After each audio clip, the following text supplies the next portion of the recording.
So how do you go learning a new opening, especially such a complex defense as the Sicilian, and especially if you want to try the waters of the Sicilian dragon? Well, you go step by step. You play a lot online in websites like ours, and then you pick a couple of heroes. My name is Leo Leon, and during this short video I will introduce you to a very specific Sicilian dragon, the Accelerated dragon. Why so? Because in this special flavor of Sicilian dragon, you don't need to learn a lot of theory. You just can manage yourself with some concepts. So how it goes with the Sicilian dragon? Well, first thing is you need to go to c6 with your knight, and then obviously white can go in any way, any number of ways, let's say with a closed Sicilian and such. But if he chooses to go the open Sicilian, then you go with g6, and this introduces the Accelerated dragon. You are not scared of c4, and white with this goes with the Maroxybine. Some time ago that was very frightening. Today is not that so. You have a number of ways to couple with this pawn structure. So you continue with the bishop to g6. You attack the pawn in e4, and you continue with nomad development. Again, white can go in any number of ways. Now he settles for let's say a schema similar to the English attack. Or let's say a normal development with the bishop in e2. So you go d6, and then here the dragon introduces you to a pawn formation.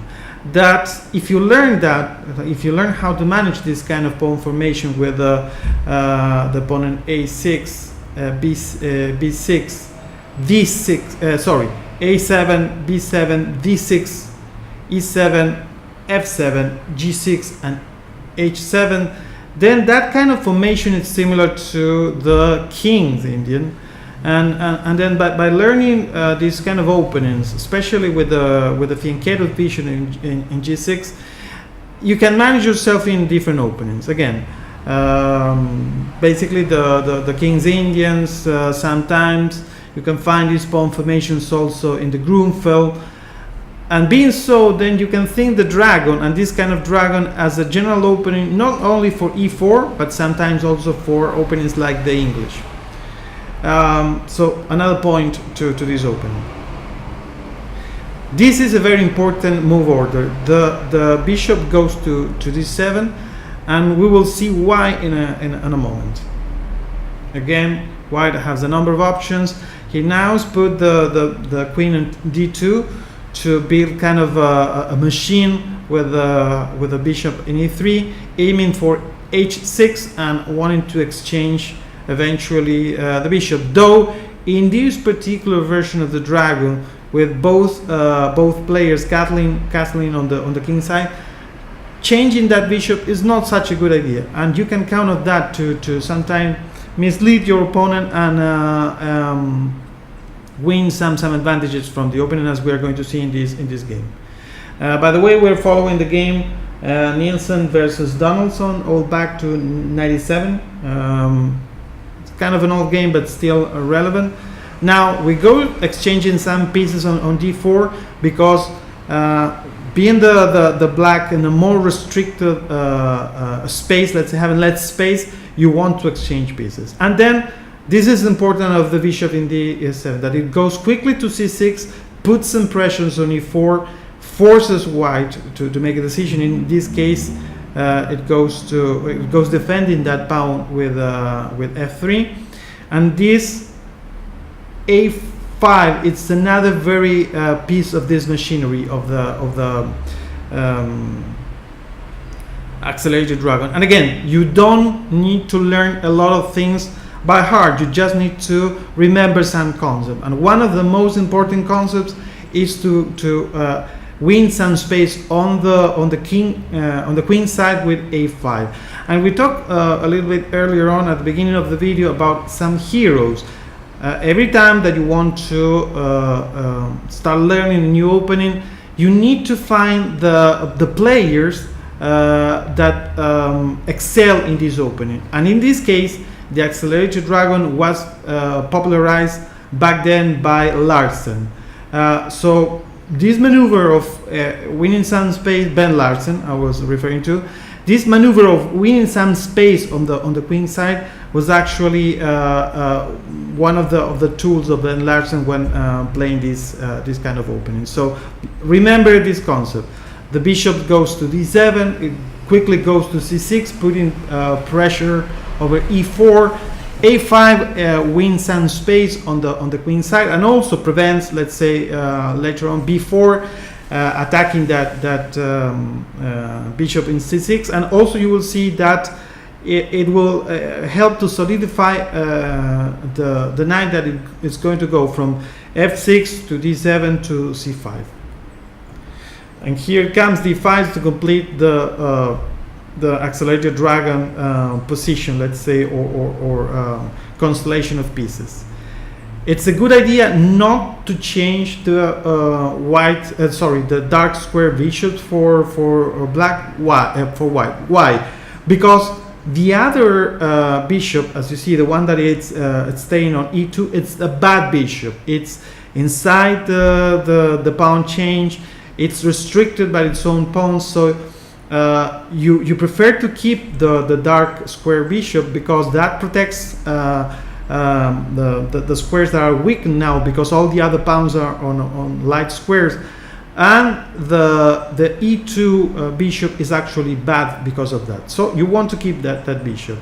This is something that right now Nielsen, the white pieces player, actually did it very well, but then he forgets about this and he actually go and exchange this bishop. Now black keeps winning some space on the queen side. Now we complete the development of that knight to go into c5. The white knight jumps into d5. The rook to e8, it's a prophylactic move. If over the fence, e7, another move that was popularized by Ben Larsen. And now, as you see, white changes his mind, and now it goes with a bishop to d4, was actually a mistake. Black took the opportunity to exchange over there, and now a very interesting move. e5, restricting the queen over there in the center, and again complementing the control of the center of the black pieces. Now black exchanges on d5, and here white needs to make a decision. Okay, should I take with the queen? Should I take with the pawn?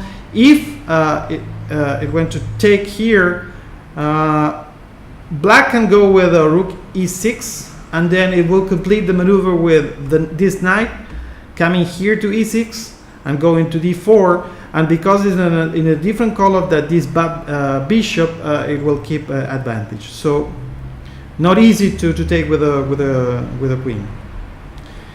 What actually prefers to take with c4, freeing a little bit the space on the queen side, but not improving a lot the position.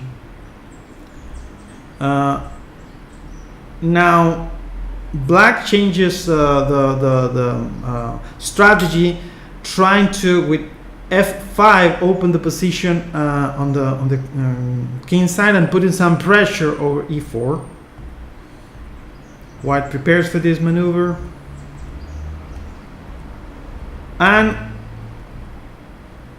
black, and this is very important as a strategy, remember, exchange the pieces that actually helps you to empower your best pieces. When you exchange pieces, when you go exchanging pieces, it's about what pieces remain on the board. Now the combination of a knight and a queen, usually it's very powerful.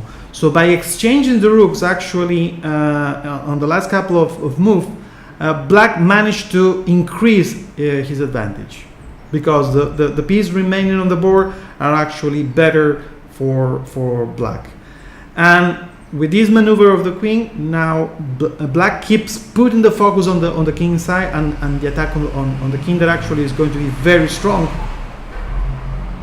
Again, black systematically goes opening the position for his knight. The knight now joins the queen on the attack of the king. It doesn't matter about that pawn on b7, is not going to be relevant to the attack. And now black gains the initiative, and the attack is actually very powerful. And now with the threat of mate on g1, there is nothing that white can do and actually resign. So a very instructive game for the Accelerated Dragon. Key moments in this game, and very important for the theory of this opening. Here, when white actually made it wrong and tried to exchange or accept to exchange this bishop in d4. This is bad strategy. Why? Because that dark squares bishop is very important for white, and this is a trick. Usually in the regular dragon, white wants to exchange that knight, because that helps the attack. Here you don't have an attack. You don't have a violent attack against the king, sorry, because the Accelerated Dragon is more about strategy, not that much about tactics.